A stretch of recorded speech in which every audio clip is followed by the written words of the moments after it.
Some evil doesn't scream. It doesn't announce itself with thunder or fire. It arrives quiet, like a sickness in the air.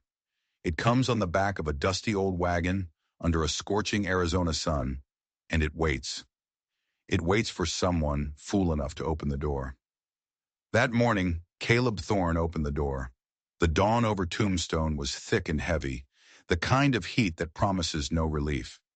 Caleb stepped onto his porch, coffee in his hand, the old wood groaning under the weight of his boots. He lived a solitary life for 10 years, out here where the land stretched on forever, and a man's secrets could be buried deep. He came out to check on the livestock, same as every other morning, but this morning was different. His eyes locked on it immediately. A wagon, small, old, abandoned, near his fence line. There was no driver, no fresh tracks, only the swirling dust. A single tired mule stood tied to the post, its head hanging low, looking like it had been waiting since the beginning of time. And in the back of that wagon, under a torn canvas sheet, something was moving, just barely. Caleb's hand instinctively went to the pistol holstered at his hip. He was a man who knew that nothing in this world was ever free, and nothing was ever left by accident. He walked slowly, his boots crunching on the dry earth, each step a question. As he got closer, he saw the note. It was tucked into the rope that held the canvas down. The handwriting was sharp, precise, almost elegant. It read just 4 words, paid in full. Property delivered. Property. He hadn't ordered any property. He hadn't paid for anything. He was a ghost out here, a man who wanted nothing more than to be left alone. He moved toward the back of the wagon, and that's when the smell hit him. It was the smell of sweat, old blood, and a fear so thick he could almost taste it on the air. His hand hesitated for only a second before he pulled the canvas back. And there she was, a young woman, maybe 20 years old. She was filthy, covered in a layer of grime and dust that couldn't hide the dark bruises blooming on her skin. Her wrists were bound with raw hemp rope, rubbed raw and bleeding. Her lips were cracked and her breathing was shallow, a tiny fragile rhythm against the vast silence of the desert. Across her back, just visible through the torn fabric of her dress, were scars. Not old, silvered scars. These were new, angry, red and deep. Then her eyes fluttered open.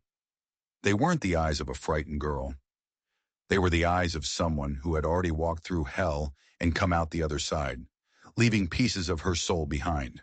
She looked right at him, no pleading, no begging, just a hollow, chilling emptiness. And then she whispered, her voice like sandpaper, "You paid for me. Now finish it." Caleb didn't move. He didn't speak. He just stared, the hot desert wind doing nothing to cool the sudden ice in his veins. Some men fight wars and think they've seen the worst of humanity, but Caleb knew better. Hell wasn't a battlefield filled with soldiers. Hell was a human being, carved up and left on your doorstep like a bag of feed, while the monster who did it thinks he's done you a favor. He cut the ropes from her wrists with his knife. He didn't ask her name, didn't ask what happened. He just lifted her from the wagon. She weighed almost nothing, a bundle of broken bones and shattered will. He carried her inside into the cool darkness of his cabin and laid her gently on the spare cot in the corner. For the first time in a decade, Caleb Thorne, a man who had a plan for everything, had absolutely no idea what to do next. But this wasn't just a story about a girl left at a stranger's doorstep. This was a message, a calling card from a past he had bled to bury.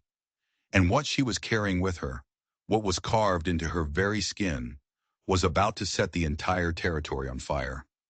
Eliza, he learned her name from a delirious mumble on the second day, slept in fits and starts, like someone terrified of what waited for her in the dark. She'd wake with a jolt, her hands flying up to defend herself from ghosts only she could see. Caleb didn't push. He knew silence. He had lived in it, breathed it, and understood its language. He wasn't a man for questions. He was a man for actions. He left fresh water in a tin cup by her bed. He'd cook a simple stew and leave a bowl on the small crate beside her, never staying to watch her eat. He moved through the small cabin with a quiet purpose, giving her space, giving her the one thing she probably hadn't had in a long, long time. A choice. The choice to eat, to drink, to stay silent. But his eyes missed nothing. When he changed the crude bandages on her back, he saw the full extent of the damage. The scars weren't random. They weren't the marks of a whip or a senseless beating. They were deliberate, precise. They formed a pattern, almost like a symbol or a map. It was intricate, a series of lines and curves that meant something. Somebody hadn't just wanted to hurt her. They were trying to write something, to mark her as theirs. He'd seen brands on cattle that were less possessive. The sight of it coiled something cold and hard in his gut, a feeling he hadn't let himself feel in 10 long years. Rage. On the third night, a storm rolled in, the thunder echoing across the plains like cannon fire. Each clap made Eliza flinch. Caleb was sitting by the fire, cleaning his rifle, the methodical click and slide of the mechanism the only sound in the room. She finally sat up on her own. She didn't look at him. She stared into the flames, as if searching for an answer in the dancing light. After a long time, her voice came out, cracked and quiet. "You haven't touched me." It wasn't a question. It was a statement of disbelief. Caleb slid the bolt back into his rifle. "No." "Most men would have," she said, her voice hollow. He tossed another log into the fire, sending a shower of sparks up the chimney. His voice was low, rough, like stones grinding together. "I ain't most men." And that was it. That was the conversation. But in that small exchange, something shifted. A tiny crack appeared in the wall she had built around herself. Over the next week, she started to move. First, just to the water bucket and back. Then she started tidying the small cabin, sweeping the floor with a quiet efficiency. One morning, he came in from the stables to find she had brushed his workhorse, something no one but him had done in years. She never spoke a word, but her actions were speaking for her. He caught her one afternoon, standing by the window, humming a tune so soft it was barely there. It wasn't a happy sound, but it was a sound. It was life, a flicker of it, fighting its way back from the brink. And in that moment, Caleb realized this wasn't about saving a stranger anymore. It was about watching a soul piece itself back together, shard by painful shard. But healing is never a straight line. It's a twisted, thorny path. And the man who sent her here? He wasn't the kind of man to leave his property unattended for long. The very next day, as the sun bled across the horizon, Caleb saw a rider approaching. Just one. But one was all it took. This rider wasn't a drifter. He rode with a purpose, his back straight, his horse a powerful black stallion that ate up the ground. He rode like a man who had never been told no in his life. Caleb stepped onto the porch, his hand resting on the worn grip of his pistol. Eliza, who had been washing dishes inside, dropped a plate. It shattered on the floor, the sound like a gunshot in the quiet cabin. She scrambled back into the corner, her face a mask of pure terror. The rider stopped 20 yards from the house. He didn't dismount. He just sat there, a silhouette against the dying sun, and called out a name. But it wasn't Caleb's name. It was a name from a lifetime ago, a name he had buried under a false identity in 10 years of dust and isolation. "Jedediah," the rider called, his voice carrying an unnatural authority. "The judge sends his regards. He wants his ledger back." Caleb's blood ran cold. It wasn't about the girl. Not really. She was just the delivery method. The judge. Judge Silas Blackwood.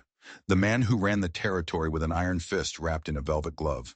The man Caleb had once worked for and then betrayed. And the ledger. It was Blackwood's greatest secret. A detailed record of every bribe, every murder, every crime he'd ever committed to build his empire. A book Caleb himself had helped create. A book he had stolen when he ran. He had thought it was lost forever, burned to ash in a fire he'd set as a diversion. But it wasn't. And as Caleb looked from the terrified girl hiding in his cabin to the smug rider in his yard, he understood the horrifying truth. The intricate scar on Eliza's back wasn't just a symbol.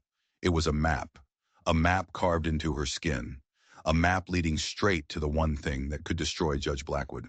And Blackwood had just delivered the key right to Caleb's door. The rider's name was Marcus, and he wore his arrogance like a badge.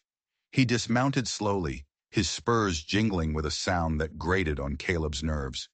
He had the cold, dead eyes of a man who enjoyed his work. The judge is a patient man, Jedediah, Marcus said, his lips twisting into a smirk. But his patience has its limits. 10 years is a long time to hold a grudge. He assumed you were dead. Imagine his surprise when a whisper reached him about a quiet rancher matching your description. A man with certain skills. Caleb's face was a stone mask. He hadn't been Jedediah Kane in a very long time. Jedediah Kane was a killer, Blackwood's right-hand man, the enforcer who made problems disappear. Caleb Thorne was a nobody, a ghost who just wanted to be left alone. I don't know any Jedediah, Caleb said, his voice flat and even. And I don't know your judge. You're on my land. State your business or ride out. Marcus chuckled, a low, humorless sound. Oh, we can play this game if you like. But the girl inside knows the truth, doesn't she? She was his scribe's daughter. A clever girl. Too clever. She found her father's hidden copy of the ledger after he met with an unfortunate accident. Suddenly it all clicked into place. The cruelty wasn't random. It was personal. Blackwood hadn't just brutalized a stranger. He had brutalized the daughter of a man who had betrayed him, and then turned her into a living message. She tried to run, Marcus continued, taking a step closer. Tried to sell the information. But there's nowhere to run where the judge's arm can't reach. He decided to get creative. Kill two birds with one stone. Send his old dog a new toy and a reminder of who holds the leash. He gestured to the cabin. Give me the girl. Tell me where the real ledger is. The judge might even let you live out the rest of your pathetic life on this scrap of dirt. From inside a small, choked sob, Eliza had heard every word. Caleb's world had shrunk to the space between him and Marcus. 10 years of peace. 10 years of trying to wash the blood from his hands. All of it was evaporating under the brutal Arizona sun. He could give her up. He could hand her over, point them in the direction of the ledger he had hidden deep in the mountains. And maybe, just maybe, they'd leave him be. It was the smart play, the survivor's play. Jedediah Kane would have done it in a heartbeat. But Caleb Thorne was a different man. He had spent a decade trying to become a different man. You're not taking her, Caleb said, and the shift in his voice was unmistakable. The quiet rancher was gone. The voice that spoke now was cold, hard, and carried the weight of a dozen graves. Marcus's smirk widened. I was hoping you'd say that. He went for his gun. He was fast, very fast, but Jedediah Kane had been faster. Caleb drew and fired in a single fluid motion. The shot didn't echo. It cracked, a sharp, violent sound that split the air. Marcus didn't even have time to clear his holster. He staggered back, a look of pure shock on his face, a dark red circle blooming on his chest. He collapsed in a heap, the dust rising around him. Silence returned, heavier than before. Caleb stood there, the smoke curling from the barrel of his pistol, the familiar weight of it in his hand, feeling both foreign and frighteningly natural. He had just declared war on Silas Blackwood, a one-man war against the most powerful man in the territory. He turned and walked back into the cabin. Eliza was huddled in the corner, her eyes wide with a mixture of terror and something else, awe. She was looking at him not as a rescuer, but as something far more dangerous. He walked past her to an old loose floorboard beneath his cot. He pried it up, revealing a hidden compartment. From it, he pulled a wrapped bundle of oilcloth. He placed it on the table and slowly unwrapped it. Inside wasn't a book. It was a gun belt, impeccably maintained. The leather was dark and worn, and in the holster was a second Colt, a match pair to the one in his hand. Tucked into the loops were a row of gleaming brass cartridges. This was the gun belt of Jedediah Kane, the tool of his former trade. He strapped it on. It settled on his hips like a long-lost part of him. Eliza finally found her voice, a shaky whisper. Who are you? Caleb looked at her, his eyes dark with a history she was only just beginning to understand. I'm the man who's going to finish what your father started, he said. But first we need to read that map on your back, and then we need to disappear. He knew Blackwood. This wasn't over. Sending Marcus alone was just the opening move. It was a test. Now that Caleb had failed it, the judge would stop sending messengers. He would start sending an army. There was no time for grief or hesitation. The desert was an unforgiving clock, and the sun was already sinking low. Caleb knew they had hours, maybe a day, before Marcus was missed and Blackwood sent his wolves. "We can't stay here," he said, his voice all business. He was moving around the cabin with a practiced economy of motion, packing a saddlebag with dried jerky, a canteen, and ammunition. The transformation was startling. The quiet, gentle rancher was gone, replaced by a man who moved with a lethal grace. Eliza watched him, still huddled in the corner. Her fear of Marcus was now replaced by a deep, unsettling uncertainty about her savior. "Disappear where?" He said it himself. "There's nowhere to run." "He's wrong," Caleb said, not looking at her. "There's one place, but getting there won't be easy." He paused, then turned to face her, his expression grim. "I need to see it. You're back. I need to know what we're dealing with." Her whole body tensed. The request, as practical as it was, felt like a violation. But then she looked into his eyes. There was no lust, no cruelty there, only a cold, hard focus. This wasn't about her body. It was about the secret carved into it. She gave a small, jerky nod. With a trembling hand, she turned and pulled down the collar of her torn dress. In the dim light of the cabin, Caleb studied the scars. Up close, they were even more disturbing. A web of raised, angry tissue. But his eyes weren't seeing the pain. They were seeing the pattern. He had spent years of his life learning to read signs. Tracks in the dirt, the flight of a bird, the lie in a man's eyes. This was just another kind of tracking. "It's not a map to a place," he murmured, more to himself than to her. "It's a cipher, a key." He grabbed a piece of charcoal from the fireplace and a spare piece of leather. As gently as he could, he began to sketch the pattern, his fingers tracing the lines in the air above her skin, never making contact. The room was silent except for the scratching of the charcoal. "My father, he loved puzzles," Eliza whispered, her voice strained. "He said numbers and symbols were more honest than people." "Your father was a smart man," Caleb said, finishing the sketch. He held it up to the light. It was a jumble of symbols, a few that looked like astrological signs, others like forgotten letters. It was meaningless, unless you knew how to read it, and Caleb did. "This is Blackwood's banking code," he said, a grim understanding dawning on his face. "He doesn't trust banks, not traditional ones. He uses a network of couriers and deposits his money under dozens of false names in different territories. This isn't a map to his ledger.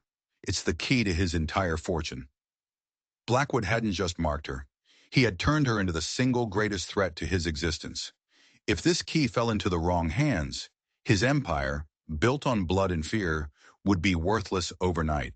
And he had sent that key directly to the one man alive who could read it. It was an act of supreme arrogance.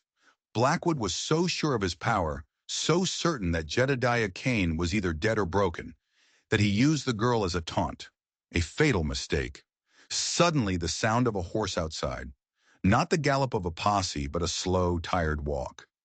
Caleb drew his pistol in a flash, moving to the window and peering through a crack in the wood.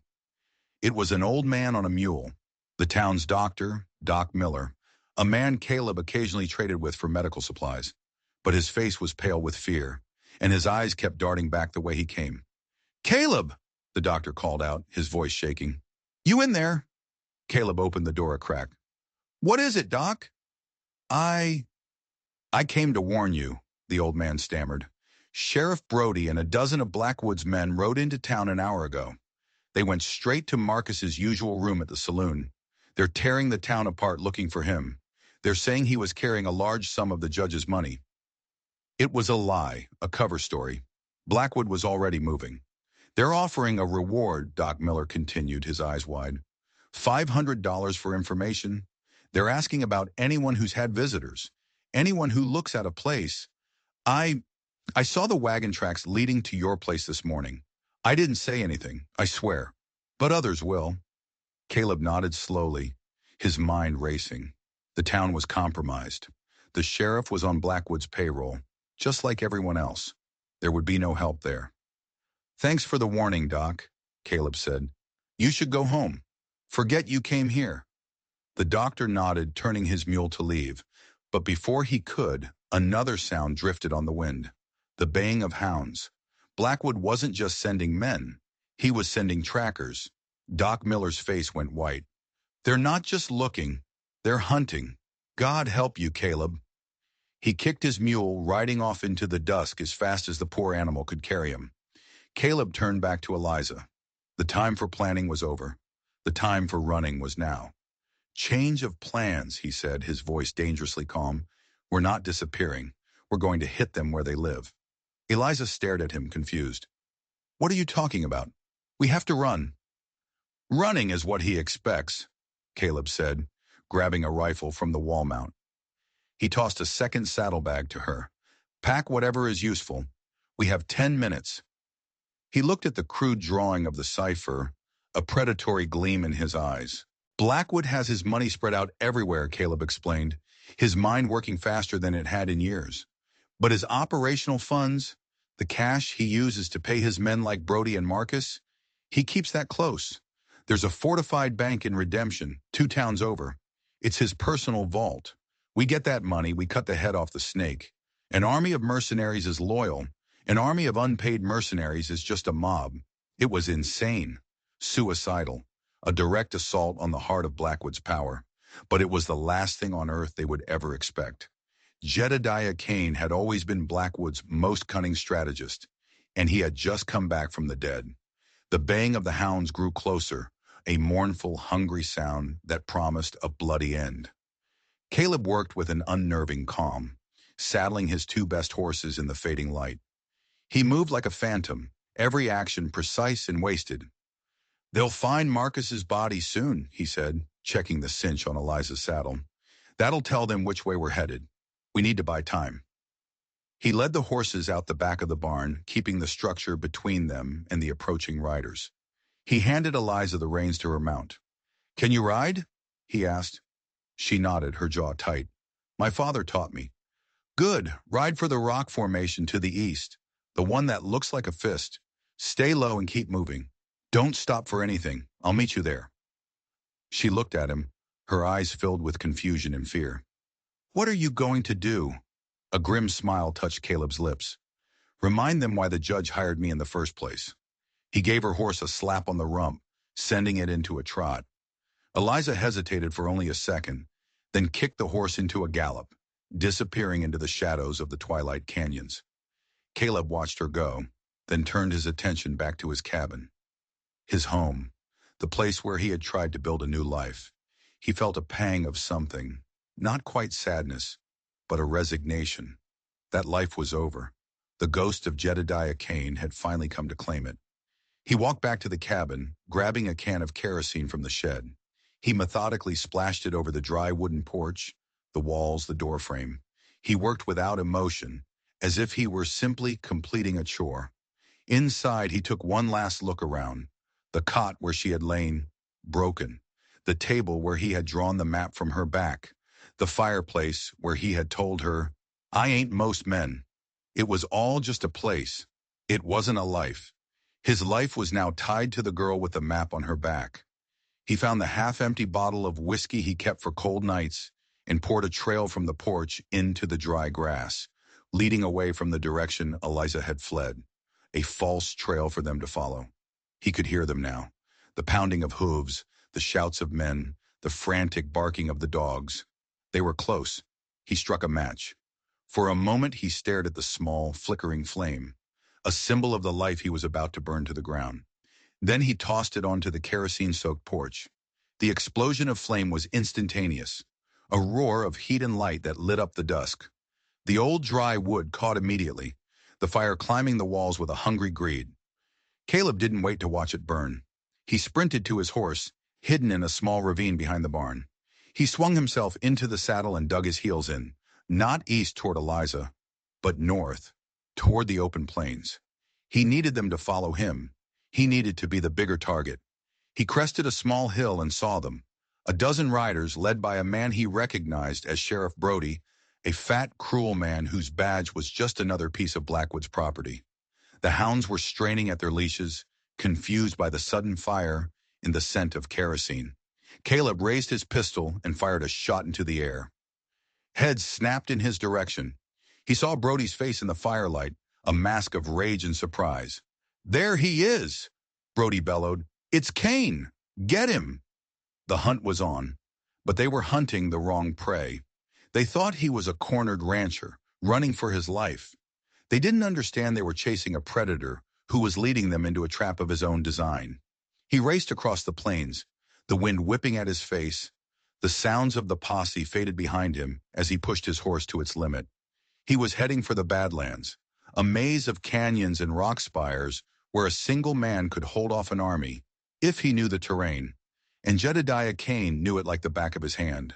He had buried two of Blackwood's enemies there himself. As he rode, a single cold thought consumed him. Blackwood had made this personal. He had taken a girl, an innocent girl, and scarred her, used her, turned her into a pawn in his sick game. He had tried to drag Caleb back into the darkness. He would live to regret it. The fire behind him was more than just a diversion. It was a funeral pyre, a pyre for Caleb Thorne, the quiet rancher. Tonight, Jedediah Kane rode again, and he was coming to collect a debt that was 10 years overdue. Caleb pushed his horse through the night, the posse a distant but persistent threat behind him.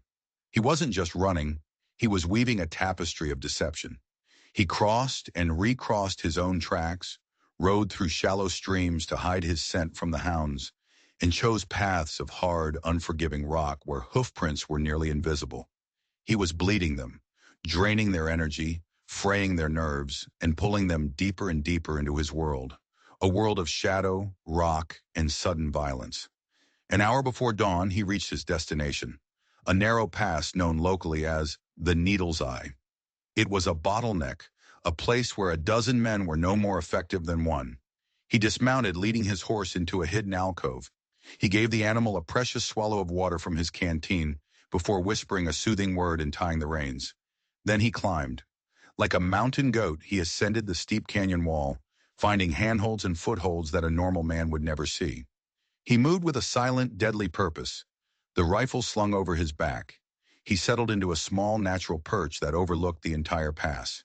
He was invisible, a ghost of vengeance, waiting for the sun. As the first gray light of dawn touched the horizon, they arrived. The posse was tired, their horses lathered and their tempers short.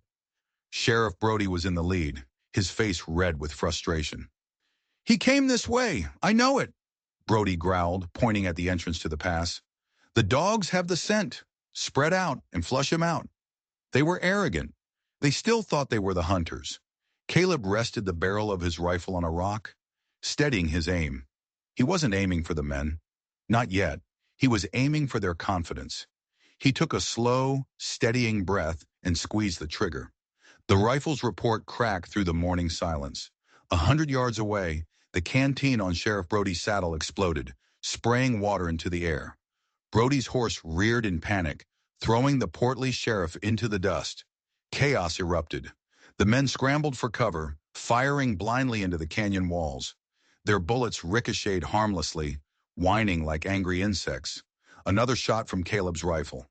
This time, it hit the hat of a man peeking from behind a boulder, sending it spinning into the air. The man yelped and scrambled back, his face white. Caleb began to orchestrate the chaos. A shot here, a shot there. He wasn't trying to kill them. He was trying to break them. He was showing them that they were in his territory now, playing by his rules. He was a phantom they couldn't see, a force they couldn't fight. One of the younger deputies, his nerve broken, threw down his rifle and made a run for it. "I'm not dying for Blackwood's money," he screamed, scrambling back the way he came. His panic was contagious. Doubt began to spread through the rest of the men. They were paid thugs, not soldiers. They were used to bullying unarmed townsfolk, not fighting a ghost in the rocks. Sheriff Brody, his face a mask of fury, finally got to his feet. "Hold your ground, you cowards," he roared. "He's just one man." Caleb smiled grimly. One man was all it took. He shifted his aim slightly, this time taking aim at the rock face just above Brody's head. He fired. A shower of rock chips and dust rained down on the sheriff. It was a clear, unmistakable message. "I can take you whenever I want." That was enough. The posse broke. They turned and fled, trampling over each other in their haste to escape the Needle's Eye. All except Brody. The sheriff stood his ground, his face a mixture of hatred and fear, and emptied his revolver at the cliffs where he thought Caleb was hiding. When his gun was empty, the silence that followed was more damning than any gunshot. "Kane!" Brody screamed, his voice echoing in the canyon. "You can't win! The judge owns this territory. He owns everything. He will hunt you to the ends of the earth." Caleb watched him from his perch, his finger resting on the trigger. He could end it right here. One shot, and Sheriff Brody would be just another body in the dust. It would be easy. It would be justified. But that was Jedediah's way, not Caleb's. Killing Brody would solve nothing. Humiliating him, breaking his authority in front of his own men, that was a deeper wound. He let Brody stand there, shouting his impotent rage into the empty canyon. After a few minutes, the sheriff, defeated and alone, picked up his gun and trudged after his men. Caleb waited until they were long gone before climbing down. His diversion had worked. He had scattered the dogs and sent them running with their tails between their legs. He had bought himself and Eliza precious time. He retrieved his horse and rode east toward the rendezvous point. As he rode, he replayed Brody's words in his head. The judge owns this territory. Not for long, Caleb thought. He was no longer just running. He was no longer just fighting for survival. He was on the attack. He and Eliza were about to rob the most powerful man in Arizona. It was a fool's errand, a suicide mission. But Caleb had a plan and a key. He found Eliza waiting by the rock formation, her face etched with worry. When she saw him, a wave of relief washed over her, so profound it almost brought her to her knees. "I thought," she started, her voice trembling. "I'm here," he said simply. "They're gone, for now." She looked at him, truly looked at him, for the first time. She saw the grit, the exhaustion, but also the iron resolve in his eyes. He wasn't just the quiet man who had shown her kindness. He was something more, something terrifying and magnificent. "What now?" she asked. He pulled out the leather sketch of the cipher from her back. "Now we go to redemption," he said, "and we take back more than just your life. We're going to take his empire." The town of Redemption was everything Caleb's ranch was not. It was loud, crowded, and reeked of greed. It was a monument to Silas Blackwood's power, a town built on dirty money and intimidation. Ornate saloons stood next to dusty storefronts, and men with guns on their hips walked with a swagger that said they were above the law, because they worked for the man who was the law. At the center of it all stood the Redemption Bank and Trust. It looked more like a fortress than a bank. Stone walls, barred windows, and two guards with shotguns standing sentry by the reinforced oak doors. It was Blackwood's treasury. Caleb and Eliza rode in, not as fugitives, but as respectable travelers. He had used the last of his money to buy them new clothes in a small town 2 days away. He was now a well-dressed prospector, and she a modest homesteader. They were invisible in the bustling crowd. They took a room at a boarding house across the street from the bank, a perfect vantage point.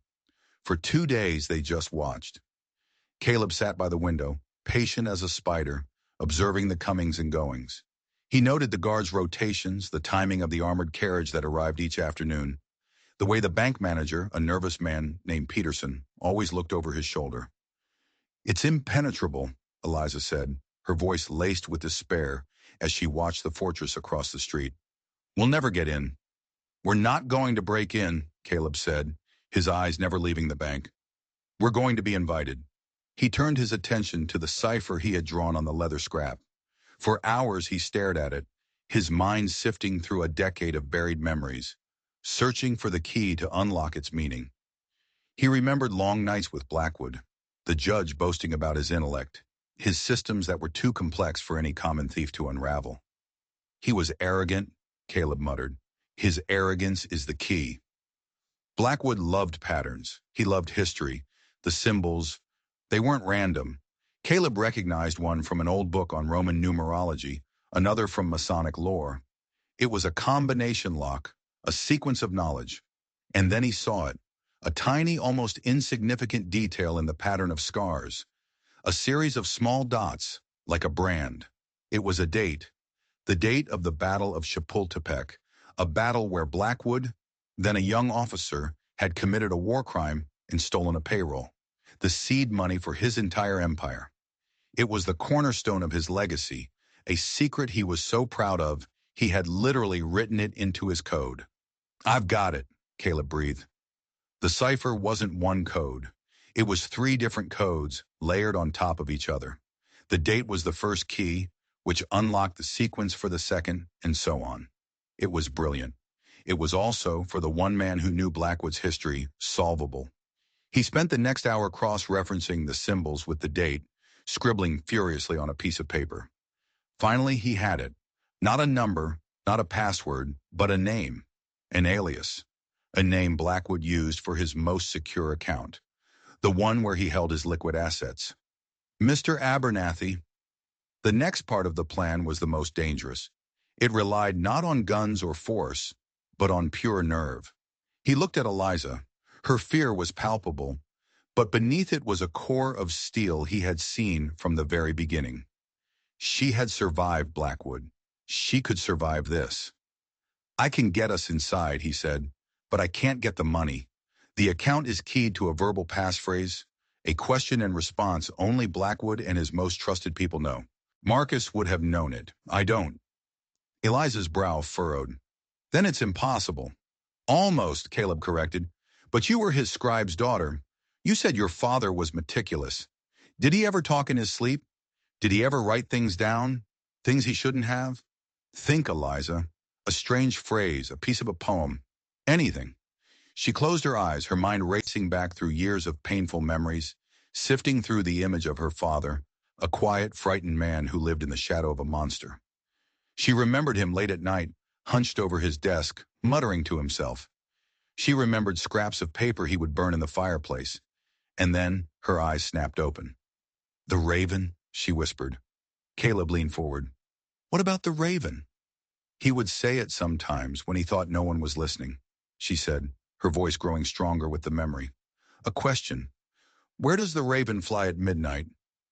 Caleb's heart hammered in his chest. And the answer?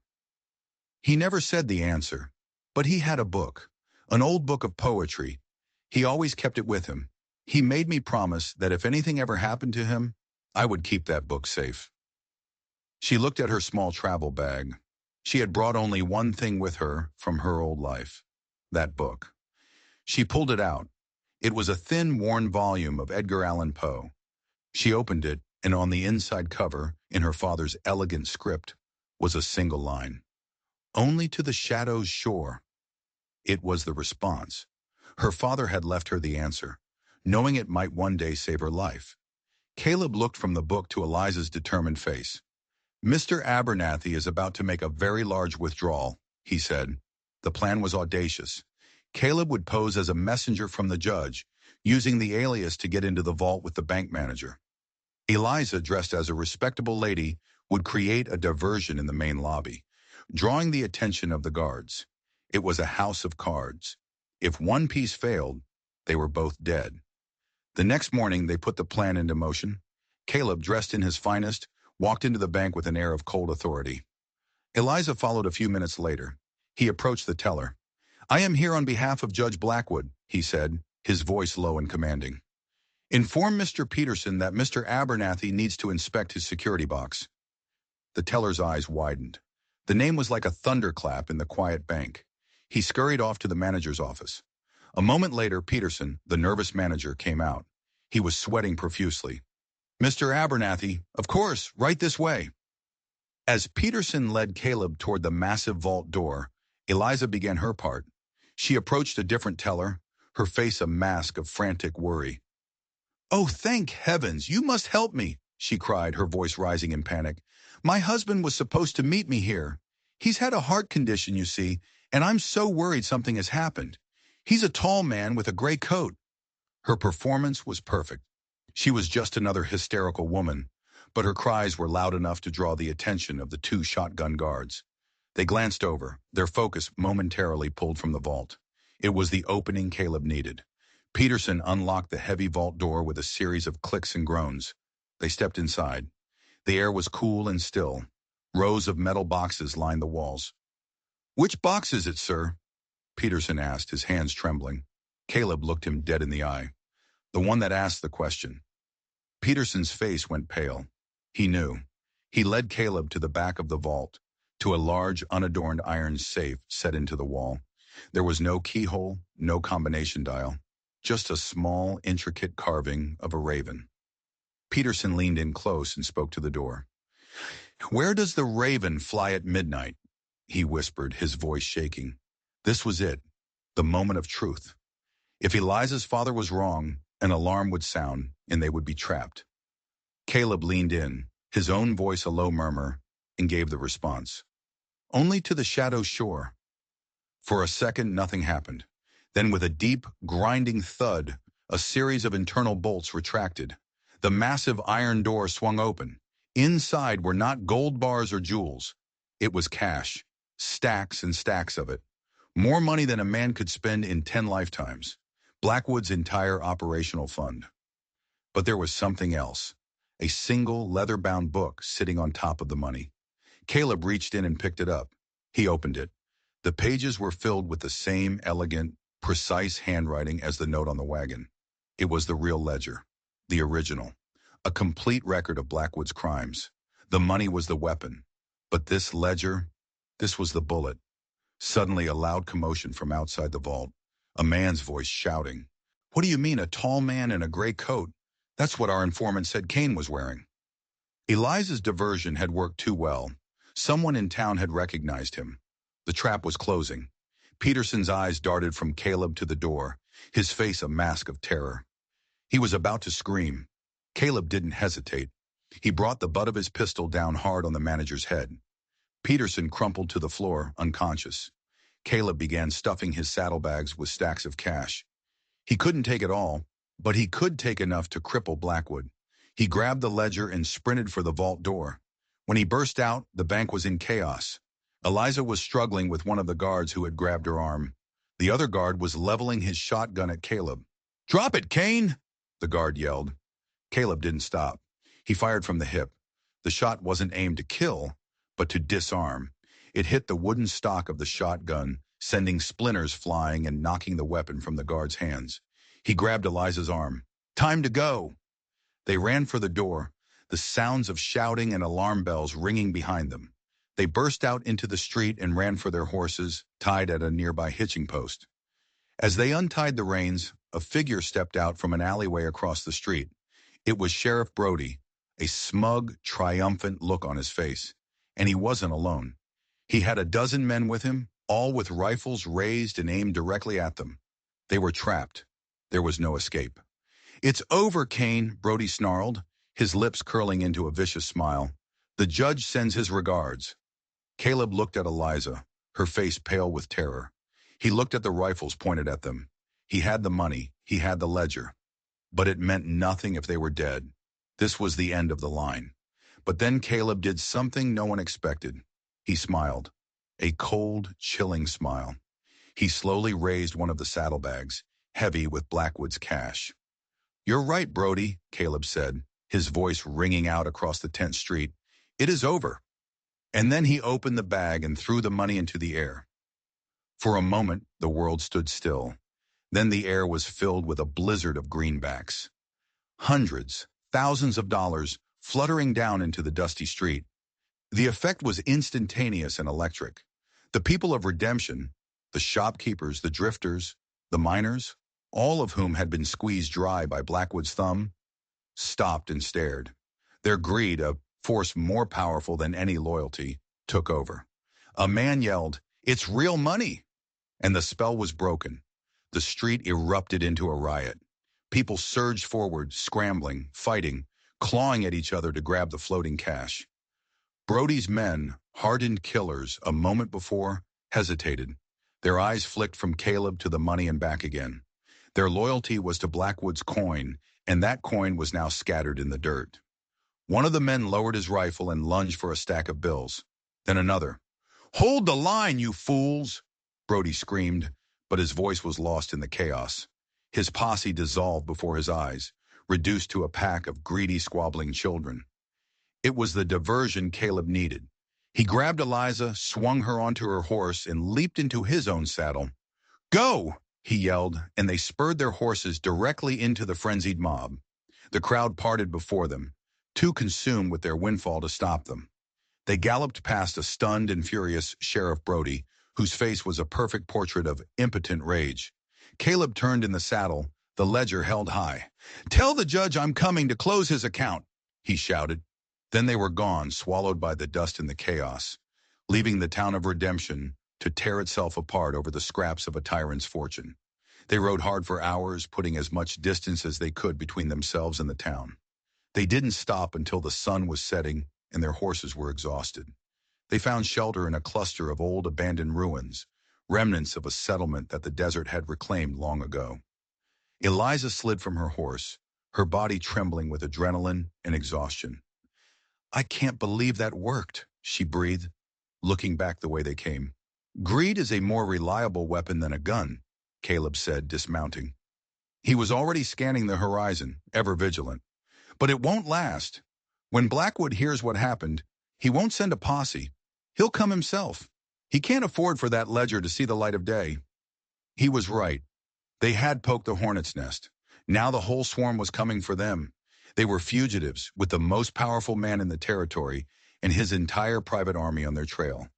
They had some money and a book full of secrets, but they were outgunned, outnumbered, and running out of places to hide.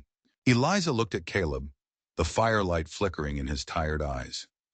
In a few short days, he had gone from a quiet stranger to her protector, her partner in a war she never asked for. She had been delivered to him as property, a broken thing to be used and discarded, but he had never once treated her as anything less than a person. He had armed her not with a gun, but with a purpose. "What's our next move?" she asked, her voice quiet but firm. The terror that had lived in her for so long was finally being replaced by something else: resolve. Caleb looked at the ledger in his hands. The leather felt heavy, filled with the weight of so many lives Blackwood had destroyed. "We stop running," he said. "Blackwood's power comes from his reputation, from the fear he inspires. We've stolen his money, and now we're going to steal his name." His plan was as simple as it was insane. "There's a territorial judge, Judge Miller, in Tucson. He's one of the few men Blackwood hasn't been able to buy or intimidate. He's an old friend of my father's. From before." He corrected himself. The life of Jedediah Kane was bleeding into Caleb Thorne's. "An old friend. If we can get this ledger to him, he can issue a federal warrant. He can bring in the marshals. It would be the end of Blackwood's reign." Tucson was 100 miles away, 100 miles of open desert, with Blackwood's hunters everywhere. "He'll be expecting us to run for the border or to hole up in the mountains," Caleb continued. "He won't expect us to ride straight into the heart of the law." It was a desperate gamble, a final all-or-nothing play.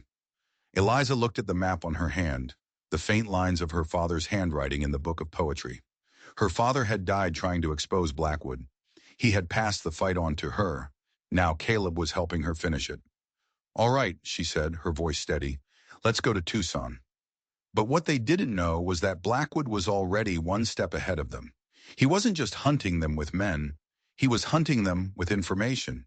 And he had just found the one weakness Caleb Thorne had left in the world. The one person whose life Caleb valued more than his own. The message was already on its way. A simple, cruel ultimatum. The ledger for a life. And the clock was ticking. Judge Silas Blackwood was not a man given to overt displays of anger. He sat behind his massive oak desk in his opulent office in Tombstone, the news of the Redemption bank robbery having reached him hours ago. His face was calm, but his eyes, dark and cold as a winter night, burned with a controlled fury. He listened as a terrified messenger stammered out the details. The riot, the stolen money, and, worst of all, Sheriff Brody's report that Kane had the ledger. When the man was finished, Blackwood was silent for a full minute. Then he spoke, his voice soft, almost gentle, which was far more terrifying than any shout. "Sheriff Brody has failed me for the last time," he said. "See to it that he is retired, permanently." He waved a dismissive hand. "And find me a man named Elias Vance. He runs a small freight company out of Prescott. Bring him to me, unharmed." His second in command, a ruthless man named Garrett, nodded. "And Kane, sir?" Oh, Kane thinks he's clever, Blackwood mused, a thin, cruel smile playing on his lips. He thinks this is a chess match. He's making a move for Tucson, for Judge Miller. He believes in the system he once helped me corrupt. How poetic. He stood and walked to the window, looking out over the town he owned. Jedediah always had one weakness, even back then, a misguided sense of honor. He protects the weak. He thinks this girl, this scribe's whelp, is his path to redemption. He doesn't realize she is simply the bait in a much larger trap. Blackwood turned back to Garrett. Send riders to every pass, every watering hole between here and Tucson. I don't want him caught. Not yet. I want him watched. I want him to feel the walls closing in. I want him to get close enough to taste victory. He picked up a pen, his movements precise and deliberate. He thinks the ledger is his weapon. He's wrong. His weapon is his past, and I am the only one who knows how to truly use it against him. Meanwhile, Caleb and Eliza were navigating the treacherous landscape, moving by night and hiding by day. The journey was grueling. The sun was a relentless enemy, and water was more precious than gold. They spoke little, a silent understanding passing between them. They were two ghosts, haunted by the same man, running toward a flickering hope of justice. Caleb was a master of the wilderness. He found water where there was none, navigated by the stars, and his senses were so attuned to the desert that he could feel the presence of other riders miles away. He managed to evade Blackwood's patrols twice, slipping through their nets like a phantom. But he felt it, the tightening of the noose. It wasn't just a hunt anymore. It was a containment. Blackwood was herding them, pushing them in a specific direction. On the third day, they stumbled upon a small, nearly deserted trading post. They needed supplies, and Caleb decided the risk was necessary. He left Eliza hidden with the horses and walked in alone, his hat pulled low. The trading post owner was a grizzled old man who looked like he'd been carved from the desert rock. He traded Caleb jerky and filled his canteens without a word. But as Caleb was about to leave, the old man spoke. "Message came through on the telegraph an hour ago," he said, not looking up from the counter he was wiping. "For you." Caleb froze. "I don't know what you're talking about." "Don't matter if you do," the old man grunted. "Man in Tombstone paid a lot of money to have it posted at every station this side of Tucson. Said a man matching your description would be by eventually." He slid a piece of paper across the counter. Caleb picked it up. His blood ran cold as he read the words. It wasn't a threat. It was a statement of fact. "Jedediah, I have your brother.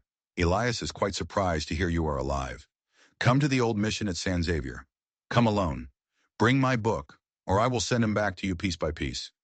S.B. Caleb's carefully constructed composure shattered. Elias, his younger brother, the reason he had disappeared in the first place. When Caleb, or Jedediah, had worked for Blackwood, he had done terrible things, but always with one goal: to earn enough blood money to send Elias far away, to give him a clean start, a life untouched by the darkness that had consumed him. He had faked his own death to sever all ties, to protect Elias from ever being associated with the monster Jedediah Kane. He hadn't seen or spoken to his brother in 10 years. He thought he was safe. He thought he was free. Blackwood had found him. The choice was brutal. The ledger, which could free the entire territory and bring justice for Eliza and countless others, or his brother's life. He walked out of the trading post, the piece of paper crumpled in his fist. Eliza saw the look on his face and knew immediately that something was terribly wrong. "What is it?" she asked. He didn't answer. He just handed her the telegram. She read it, and her heart sank. She saw the impossible choice he now faced. She saw the trap that had been sprung. "It's my fault," she whispered, her voice filled with guilt. "If I hadn't, he would have never found you." Caleb finally looked at her, and his eyes were filled with a pain she had never seen before. "This was never about you, Eliza. Not really. This war started 10 years ago. You were just the unlucky soul he used to drag me back onto the battlefield." He stared out at the horizon in the direction of the old mission. He had one ledger, and Silas Blackwood had his brother. Checkmate. "I have to go," he said, his voice a hollow echo of the man he had been just moments before. "You can't," Eliza pleaded. "You know it's a trap. He'll kill you both." He'll kill my brother if I don't, Caleb shot back, his anguish making his voice sharp. He took a deep breath, reining in his emotions. This is my fight, my debt to pay. He looked at her, then at the ledger in his saddlebag. You take this. Keep going to Tucson. Get it to Judge Miller. Don't stop, no matter what you hear. Finish this. He was sacrificing himself. He was going to trade his life and the ledger for his brother, and he was entrusting her with the mission. Eliza looked at him, at this man who had saved her, protected her, and was now preparing to walk into the lion's den for a family he hadn't seen in a decade. She thought of her own father and the promise she had made to keep his book safe. She shook her head. No, she said, her voice ringing with a newfound strength that surprised them both. You said it yourself. We hit them where they live. We did it in redemption, and we'll do it again. He stared at her, confused. What are you talking about? This is different. Is it? She challenged. He expects you to walk in there alone and defeat it. He expects you to trade the book for your brother. He's arrogant. You said it yourself. His arrogance is the key. A plan was forming in her mind, born of desperation and the lessons he himself had taught her. He won't kill your brother, Caleb, she said, her eyes burning with intensity. Not right away. A dead hostage has no value. He needs you to bring the ledger. He's giving you time. Time for what? Time to change the board, she said. You're not going to the mission alone. We're going together, and we're not bringing him the ledger. She looked down at her own back, where the faint, healed scars still remained. A map, a cipher, a brand. He turned me into a message, she said, her voice turning to ice. Now I'm going to deliver one of my own. The San Xavier mission stood like a bleached skeleton against the stark blue sky, a relic of a faith long since abandoned in this lawless land. It was the perfect place for a final confrontation, isolated, steeped in history, and filled with the ghosts of forgotten sins. Blackwood was there, as promised. He waited in the crumbling chapel, surrounded by a dozen of his best men, including the ruthless Garrett. Elias Vance, Caleb's brother, was tied to a chair near the altar, a gag in his mouth. He looked older, worn down by life, and his face was a mask of confusion and terror. He hadn't seen his brother in 10 years. To see him now, in this context, was a waking nightmare. Blackwood was the picture of calm confidence. He had Kane exactly where he wanted him, defeated, desperate, ready to surrender. He watched the horizon, waiting for the lone rider to appear. Instead, he saw two. Caleb and Eliza rode in slowly, not with the posture of defeated captives, but with a deliberate, unnerving calm. They stopped 100 yards from the mission entrance. Blackwood's eyes narrowed. This wasn't part of the plan. What is the girl doing here? He hissed to Garrett. Doesn't matter, Garrett grunted. We have more than enough guns to handle them both. Caleb dismounted, holding the leather-bound ledger in one hand. Eliza remained on her horse. Blackwood! Caleb's voice boomed, echoing off the ancient adobe walls. I'm here. I have what you want. Let my brother go. A slow, cruel smile spread across Blackwood's face. He stepped out of the chapel, into the sunlight, flanked by his men. Jedediah, it has been too long. You look well for a dead man. I see you've brought my property with you. And the girl. He gestured to Elias. The terms are simple. The book, in exchange for your brother's continued health. Let him go first, Caleb countered. Then you get the book. Blackwood chuckled. I don't think you're in a position to negotiate. Give me the ledger, or I will have Garrett start carving pieces off your brother.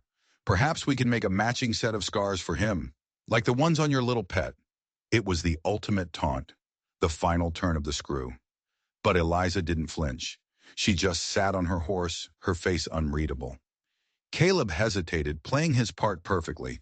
He looked from his brother to Blackwood, his face a canvas of anguish and indecision. He took a step forward, holding out the ledger. All right, he said, his voice filled with defeat. You win. Blackwood's smile widened. He had broken him. He had finally truly beaten Jedediah Kane. As Caleb walked forward, the ledger outstretched, Eliza's voice cut through the air, clear and strong. He's lying, Judge Blackwood. Every head turned to her. She had a small, rolled-up piece of leather in her hand, the copy of the cipher from her back. That ledger is a fake, she announced. A copy. Caleb and I made it last night. The ink is still fresh. Blackwood's smile vanished, replaced by a flicker of uncertainty. Garrett leveled his rifle at Caleb. Don't move, Kane. The real ledger, Eliza continued, her voice gaining strength, is on its way to Tucson right now. With a messenger, I gave it to him myself 2 days ago, along with a transcription of the cipher and a full written testimony of what you did to me and to my father. Blackwood stared at her, his mind racing. Could it be true? Kane had been a master of deception. It was possible. You're bluffing, Blackwood snarled. Am I? Eliza said coolly. My messenger is an old friend of my father's. He's reliable. He's probably halfway to Tucson by now. By tomorrow, Judge Miller will have everything. Warrants will be issued. The marshals will come. It's over. A wave of unease rippled through Blackwood's men.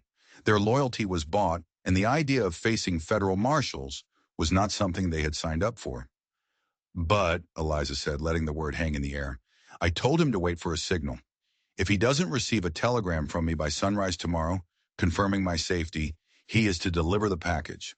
However, if he does get that signal, he has been instructed to burn the ledger and the testimony, to forget any of this ever happened. She had just turned the tables completely. The ledger was no longer Blackwood's prize to be won. It was a weapon aimed at his head, and her finger was on the trigger. She had taken away his power and created her own. Blackwood stared at her, a new, grudging respect dawning in his cold eyes. He had underestimated the scribe's daughter. He had seen her as a pawn, a piece to be moved. He never imagined she would become a queen. You want to trade? He said, the statement flat. That's right, Eliza said. A new deal. You let Caleb and his brother go. You give us fresh horses and enough money to disappear for good. You give us your word you will never come after us again. In return, I send the telegram. Your secret stays safe, and you get to keep your empire. She was offering him an escape, a way out. Caleb watched, a flicker of pride in his eyes. This was her play, her victory. Blackwood was trapped. If he killed them, the ledger would be delivered, and he was ruined. If he let them go, he would survive. But he would have been beaten. Beaten by a girl he had branded and a ghost he thought he had buried. His pride warred with his instinct for self-preservation. For a long, tense moment, nobody moved. The desert wind whispered through the ruins of the mission. Finally, Blackwood's lips twisted into a semblance of a smile. Very clever, he conceded. Very clever indeed. He turned to Garrett. Cut the brother loose. Garrett hesitated. Sir? Do it, Blackwood snapped. Garrett sullenly cut the ropes binding Elias. Caleb rushed forward, helping his dazed and terrified brother to his feet. The money and the horses, Caleb said, his eyes locked on Blackwood. Blackwood nodded to another man, who brought 2 fresh horses and a heavy bag of coins, throwing it at Caleb's feet. You have your deal, Blackwood said, his voice dripping with venom. Now send your message. I'll send it from the next town, Eliza said, not trusting him for a second. You'll have your truce when we are safely away. Caleb helped his brother onto one of the horses, then mounted his own. He and Eliza backed their horses away slowly, their eyes never leaving Blackwood and his men. They were 100 yards away, then 200. They had done it, they had won. But as they turned to ride away, Blackwood raised a hand. Jedediah, he called out, his voice carrying on the wind. One last thing. Caleb stopped, turning back. There is no messenger, Blackwood said calmly. Is there? The real ledger is in your saddlebag right now. The air went still. You're a brilliant girl, Blackwood said, his eyes on Eliza. But you made one mistake. You offered me a deal. Jedediah Kane, the man I knew, would never have offered a deal. He would have let the world burn to see me destroyed. He's changed. He's grown soft. He looked at Caleb. Your brother made you weak. And then he raised his pistol. But I haven't changed at all. He didn't fire at Caleb or Eliza. He fired at Elias. The shot was perfect. Elias cried out and slumped over in the saddle, a dark stain spreading across his back. No! Caleb screamed, a raw, primal sound of pure agony. In that moment of distraction, Blackwood's men opened fire. The world exploded into a hailstorm of lead and thunder. Eliza's horse screamed and went down. Caleb's horse reared, and he was thrown from the saddle. The trap had been a double cross. Blackwood never intended to let them go. He had called their bluff, and he had been right. Caleb scrambled to his feet, his pistol in his hand, his face a mask of incandescent fury. His brother lay dying. Eliza was trapped under her horse. Blackwood and his men were advancing, their guns blazing. The quiet rancher was gone. The cunning strategist was gone. All that was left was Jedediah Kane, the killer, and hell had come with him. He rose from the dust, a pistol in each hand, and the mission chapel became a killing ground. Time seemed to slow down. The air was thick with gunpowder and the screams of dying men. Caleb moved not like a man, but like an elemental force of vengeance. His mind was a cold, clear void, every action dictated by years of brutal instinct. A man charged him. Caleb fired twice without looking. The man fell. Garrett was taking aim at Eliza, who was struggling to free her leg from under her fallen horse. Caleb's gun cracked, and Garrett's rifle flew from his hands, his fingers shattered. He was a whirlwind of motion and death. He used the crumbling mission walls for cover, firing, reloading, and moving with a terrifying efficiency. Blackwood's men, who were used to being bullies and thugs, were completely outmatched. They were facing a legend, and the legend was real. One by one, they fell. Eliza, her leg finally free, scrambled behind a stone font, pulling a small derringer from a hidden pocket in her boot, a weapon Caleb had given her just in case. She wasn't a killer, but she was a survivor. When one of Blackwood's men tried to flank Caleb, she fired. The man grunted in surprise and went down, clutching his leg. Soon there were only 3 men left standing. Caleb, a terrified, wounded Garrett, and Judge Silas Blackwood, who stood by the chapel entrance watching the carnage with a look of cold, analytical detachment, his pistol still smoking. Caleb ignored Garrett. His eyes were locked on Blackwood. He walked forward slowly, his pistols held loose at his sides, the bodies of Blackwood's army littering the ground around him. He stopped beside his brother. Ilias was still breathing, but just barely. The wound was bad. "It wasn't supposed to be like this, Jed," Elias whispered, his eyes filled with pain. I built a good life." "I know," Caleb said, his voice breaking. He looked up from his brother, and the grief in his eyes hardened into something terrible. He looked at Blackwood. "This ends now," Caleb said. "Indeed it does," Blackwood replied calmly. He raised his pistol, but before he could fire, a rifle shot echoed from the hills above the mission. The pistol flew from Blackwood's hand. He stared at his stinging fingers in shock. Another shot kicked up dust at Garrett's feet, making him jump back in terror. A voice, old and grizzled, called out from the rocks. "Drop your weapons, now!" It was the old man from the trading post, and he wasn't alone.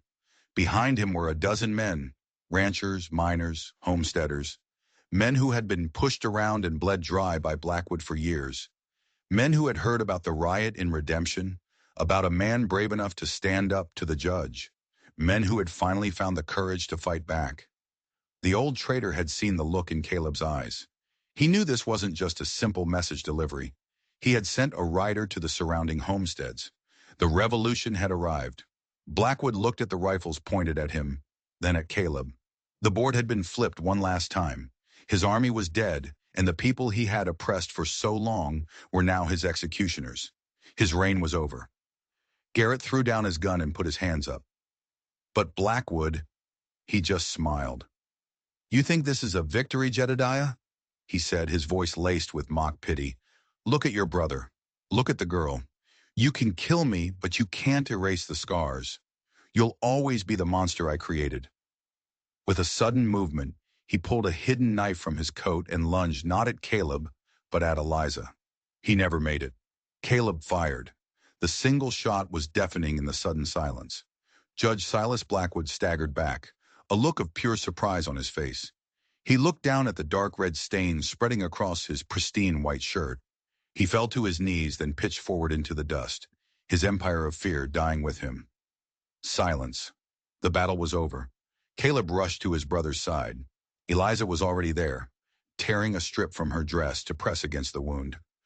"He's losing too much blood," she said, her voice urgent. The old trader and the other men came down from the hills. "We'll get him to a doctor," the trader said, his voice firm. They fashioned a makeshift stretcher and carefully carried Elias away.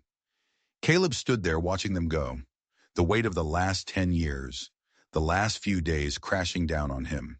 He had won, but the cost was immense. Eliza came and stood beside him. She didn't say anything. She just placed her hand on his arm, a simple, quiet gesture of support, of understanding.